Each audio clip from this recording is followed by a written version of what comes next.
अस्सलाम वालेकुम स्टूडेंट्स, कैसे हैं? उम्मीद है इंशाल्लाह आप खैरियत से होंगे। लास्ट वीडियो जो थी, अगर आपने देखी है तो मैंने सेट ऑपरेशंस पे बनाई थी, और आज की जो वीडियो है ये मैंने वेन डायग्राम जो है उस पर बनाई है। और वेन डायग्राम को कैसे आप यूज़ करेंगे और वेन डायग्राम की मदद से आप यूनियन, इंटरसेक्शन और डिफरेंसेस जो हैं उन्हें कैसे शो करते हैं, और वेन डायग्राम जो है इसकी हमें ज़रूरत ही क्यों पड़ी, ठीक है, और किसने इसे फर्स्ट टाइम जो था यूज़ किया था। इन सारे क्वेश्चंस के आंसर जो हैं आपको इसी वीडियो के अंदर मिलेंगे इंशाल्लाह। और वीडियो को लास्ट तक देखा करें। अगर वीडियो अच्छी लगे तो दोस्तों से शेयर किया करें। चलिए स्टार्ट करते हैं। पहला कॉन्सेप्ट है जी वेन डायग्राम। वेन डायग्राम जो है ये फर्स्टली जो थी एक मैथमेटिशियन जो है कि एक लॉजिशियन भी था, उसने यूज़ करा था इसे वेन डायग्राम को, और उसका नाम जो जॉन वेन था। और उसी के नाम से जो है इस डायग्राम का जो ग्राफिकल प्रेजेंटेशन होती है सेट्स की, उसे वेन डायग्राम जो है उसका नाम दे दिया गया। दोबारा सुने कि एक इंग्लिश मैथमेटिशियन और लॉजिशियन था जिसका नाम जॉन वेन था, उसने फर्स्ट टाइम जो है ये वेन डायग्राम यूज़ करी, जो कि बेसिकली सेट्स की ग्राफिकल प्रेजेंटेशंस होती है। इसमें मैं आपको सारे रिलेशंस बताऊंगा, ठीक है। और ये किस लिए यूज़ की जाती है इसमें आप ये जानेंगे। फर्स्ट ऑफ ऑल, ये जो डिफरेंट सेट्स होते हैं उनके दरमियान जो रिलेशनशिप्स होते हैं उन्हें डिफ़ाइन करने के लिए आप इसे इस्तेमाल करेंगे। देखें, ठीक है, रिलेशनशिप्स डिफ़ाइन करती है। दूसरा ये है कि आप जो है सेट के जो कॉन्सेप्ट्स हैं वेन डायग्राम की मदद से बड़ी इजीली अंडरस्टैंड कर सकते हैं। और इसमें एक दो चीज़ें और याद रखें कि वेन डायग्राम में ये नोट लिखा हुआ है मैंने कि जब भी जो रेक्टेंगल है उसे यूनिवर्सल सेट को रिप्रेजेंट करने के लिए रेक्टेंगल यूज़ करते हैं, और किसी भी सेट को यूनिवर्सल सेट के अलावा कोई भी जो सेट है उसे रिप्रेजेंट करने के लिए सर्कल कह लें या जस्ट क्लोज लूप भी कह सकते हैं, उससे रिप्रेजेंट करते हैं। दोबारा सुने कि यूनिवर्सल सेट के लिए रेक्टेंगल का वर्ड रेक्टेंगल यूज़ करेंगे, और यूनिवर्सल सेट के अलावा कोई भी जो सेट होगा उसके लिए आप क्लोज लूप या जस्ट आप सर्कल कह सकते हैं, वो यूज़ करेंगे। तो ये बेसिक कॉन्सेप्ट से वेन डायग्राम के। अब देखिए, इन डायग्राम्स को आपने समझना है, और ये समझते ही अगर ये आपको समझ आ गई तो समझें कि आपको वेन डायग्राम में कभी भी प्रॉब्लम नहीं होने वाला, और सेट्स जो है उन्हें आप इजीली समझ सकेंगे। अब देखिए, मैंने ये तीन रिलेशंस लिखे हुए हैं, मतलब मैंने कुछ सपोज किया कि मेरे पास कोई दो सेट्स हैं ए और बी, ठीक है, उनकी मैंने यूनियन फाइंड करी, फिर इंटरसेक्शन फाइंड करी, और फिर उनके डिफरेंसेस फाइंड किए। जब मैंने उनकी यूनियन फाइंड करी तो ये चार पॉसिबिलिटीज़ थी, ठीक है। और इसी तरह से जब मैंने उनकी इंटरसेक्शन फाइंड करी तो ये वाली चार पॉसिबिलिटीज़ थी, और इसी तरह जब मैंने उनका डिफरेंस फाइंड किया तब भी ये चार ही पॉसिबिलिटीज़ थी। अब मैं वन बाय वन जो है ये आपको एक एक पॉसिबिलिटी जो है जो मैंने लिखी हुई है ये सारा इंशाल्लाह मैं अभी इसी वीडियो में करवाता हूँ। चलिए, पहली जो है ए यूनियन बी। जब हम दो सेट्स की यूनियन करते हैं तो ये ग्राफ जो है, इसमें जितने भी मैंने ये वाले जो ग्राफ बनाए हुए हैं इनमें जो शेडेड रीजन आपको नज़र आ रहा है, जिस तरह ये मैंने शेड किया हुआ है, ये शेड किया, इसमें मतलब जो शेडेड पोर्शन है वो आपका सॉल्यूशन होगा, और जो शेडेड पोर्शन नहीं है जिस तरह ये देखें ये आपका सॉल्यूशन नहीं होगा। अब देखिए ज़रा, अब मैंने दो कोई सेट्स लिए, जब मैं उनकी यूनियन लेता हूँ, अब इन द केस ऑफ अगर उन दोनों में कोई चीज़ कॉमन नहीं, जब मैं यूनियन ले रहा हूँ, ये देखें यू जो है ये यूनिवर्सल सेट को रिप्रेजेंट कर रहा है, और ए और बी कोई भी दो सेट्स हैं जो कि क्लोज सर्कल से या क्लोज लूप से रिप्रेजेंट किए जा रहे हैं। अब देखिए, ए और बी मैंने कोई दो सेट्स लिए जिनमें कोई भी चीज़ कॉमन नहीं है, ठीक है, लेकिन जब आप इनकी यूनियन फाइंड करते हैं तो आपका सलूशन जो है ये दोनों सेट होते हैं।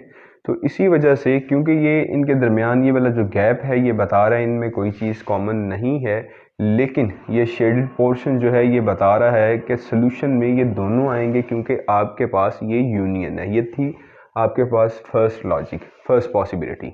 अब सेकंड में देखें, जब आपने इन दोनों की यूनियन की तो इनमें से कुछ एलिमेंट्स जो हैं वो कॉमन आ गए।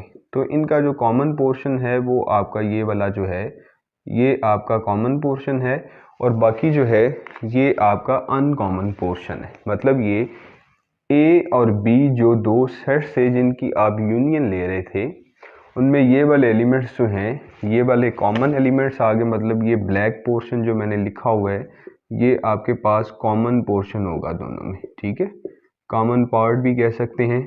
और बाकी ए और बी जो है वो वाले बचेंगे जो कि कॉमन नहीं है। लेकिन शेड करने का मतलब ये है क्योंकि आप इन दोनों की यूनियन फाइंड कर रहे हैं तो यूनियन में कॉमन और अनकॉमन सारे के सारे लिखे जाते हैं। इसी वजह से ये पूरे का पूरा आपका सॉल्यूशन होगा। अब देखिए, अब थर्ड पॉसिबिलिटी ये है कि आपके पास दो सेट हैं ए और बी, उनमें से अब बी सेट जो है वो बड़ा है और सेट ए जो है छोटा है। आप उन दोनों की यूनियन फाइंड करते हैं, जिस तरह आपने इस केस में यूनियन फाइंड करी। जब आप यूनियन फाइंड करेंगे दो सेट्स की जिनमें एक सेट बड़ा हो एक छोटा हो, देखिए बी को बाहर लिखने का मतलब ये है कि बी सेट बड़ा है, ए को अंदर लिखने का मतलब ये है कि ए सेट जो है पूरे का पूरा बी के अंदर ही है और बी से छोटा है। ये बात समझिए और इसे हजम भी करिए कि ये सेट बी जो है ये एक बड़ा सेट है और सेट ए जो है इसके सारे एलिमेंट्स बी के अंदर ही हैं। और जब आप इसकी यूनियन करेंगे तो आपके पास पूरे का पूरा सेट बी आ जाएगा। लेकिन इसमें कंडीशन याद रखिए कि सेट ए के सारे एलिमेंट्स जो हैं वो बी के अंदर होंगे। इस केस में जो है आपके पास ए जो है ये सबसेट होगा बी का इस केस में, ठीक है। वो प्रॉपर हो सकता है, वो इम्प्रॉपर भी हो सकता है। अब इस केस में देखिए कि ए कोई सेट है और बी कोई दूसरा सेट है। आपने इनकी यूनियन फाइंड करी, लेकिन इसमें एक कंडीशन नोट करें कि बी का जो पूरे का पूरा सेट है वो ए के अंदर है। मतलब ये कि बी के सारे एलिमेंट्स सेट ए के अंदर हैं। तो मतलब ये जब आप इन दोनों की यूनियन फाइंड करेंगे तो आपके पास पूरे का पूरा सेट जो है वो ए वाला आ जाएगा। इस केस में आपके पास बी जो है वो सबसेट है ए का। ये यहाँ से कंडीशन जनरेट की जाती है, ठीक है। इसी तरह से जब आप दो सेट्स की इंटरसेक्शन करते हैं तो उसमें भी ये चार पॉसिबिलिटीज़ होती हैं। अब फर्स्ट समझिए, मैंने दो सेट्स ए और बी लिए और इसके अंदर जो है ये एक यूनिवर्सल सेट, रेक्टेंगल जो है ये अंडरस्टूड है यूनिवर्सल सेट ही होगा। अब ये है कि ए और मैंने बी दो सेट्स लिए और दोनों सेट्स में कोई चीज़ कॉमन नहीं है। तो मतलब ये कि इसमें कोई भी पोर्शन मैंने शेड नहीं किया हुआ, मतलब आपका आंसर एम्प्टी सेट आने वाला है। कोई सॉल्यूशन नहीं, कोई आंसर नहीं। क्यों भला? क्योंकि दोनों सेट्स जो हैं उनमें कोई चीज़ कॉमन ही नहीं है। तो ये इंटरसेक्शन में आप वही एलिमेंट्स लिखते हैं जो कॉमन हो। जब दो सेट्स जिनमें कोई चीज़ कॉमन ना हो तो उसका आंसर जो है इंटरसेक्शन के हवाले से एम्प्टी सेट आता है और ऐसे सेट्स को डिसजॉइंट सेट्स कहते हैं। ये लास्ट टाइम भी मैंने आपको बताया था वैसे डिसजॉइंट सेट्स। अब देखिए, मैंने ए और बी कोई दो सेट्स लिए, उनकी मैंने इंटरसेक्शन ली। जब मैंने उनकी इंटरसेक्शन ली तो ये वाला पोर्शन ऐसा था जो कि इन दोनों में कॉमन था। तो इसे शेड करने का मतलब ये है कि आपका जो सॉल्यूशन है वो जस्ट कॉमन पोर्शन होगा, क्योंकि आप इंटरसेक्शन फाइंड कर रहे हैं, ठीक है।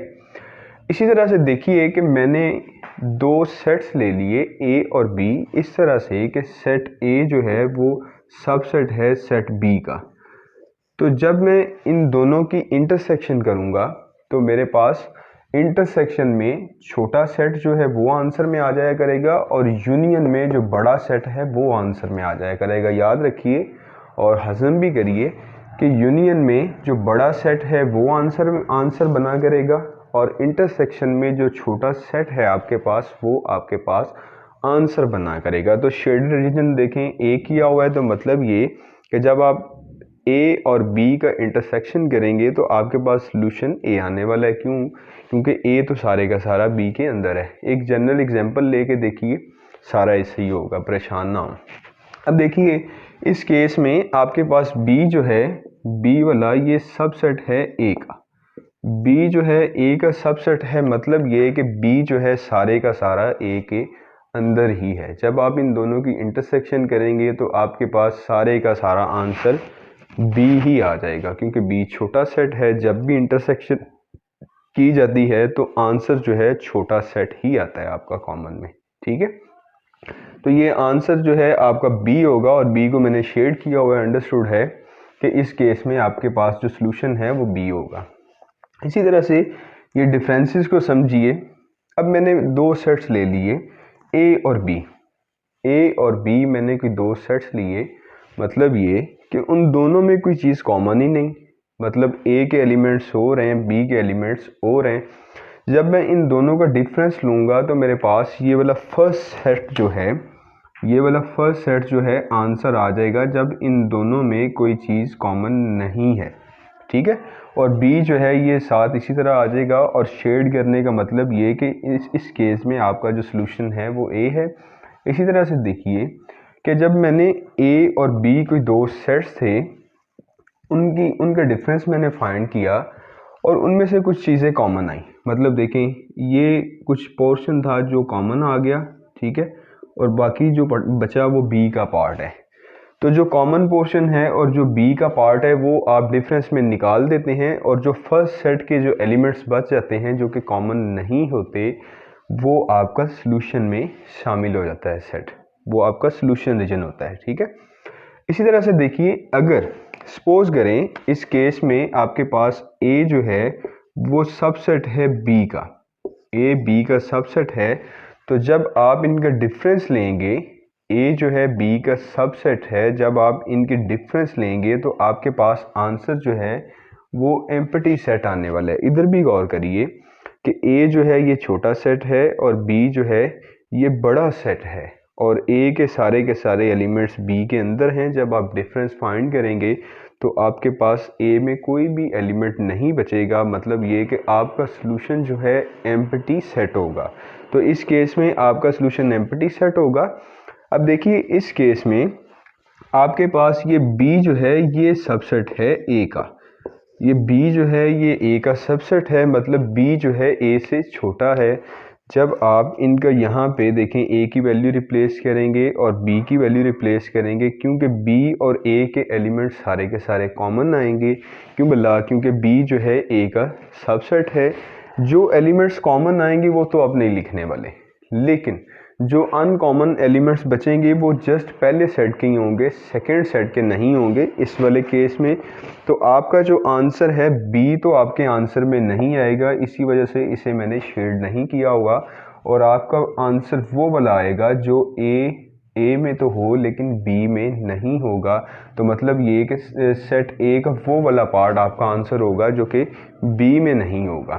तो उम्मीद है कि ये जो मैंने ग्राफिकल प्रेजेंटेशंस थी वो सेट की जो बनाई हैं इनकी आपको समझ आ गई होगी। अगर आपको वीडियो अच्छी लगे तो इसे दोस्तों से शेयर करें। इंशाल्लाह नेक्स्ट वीडियो में मिलते हैं नेक्स्ट एक्सरसाइज और नेक्स्ट क्वेश्चंस के साथ और नेक्स्ट कॉन्सेप्ट्स के साथ इंशाल्लाह। अस्सलाम वालेकुम। इसी के साथ हमें इजाज़त दें।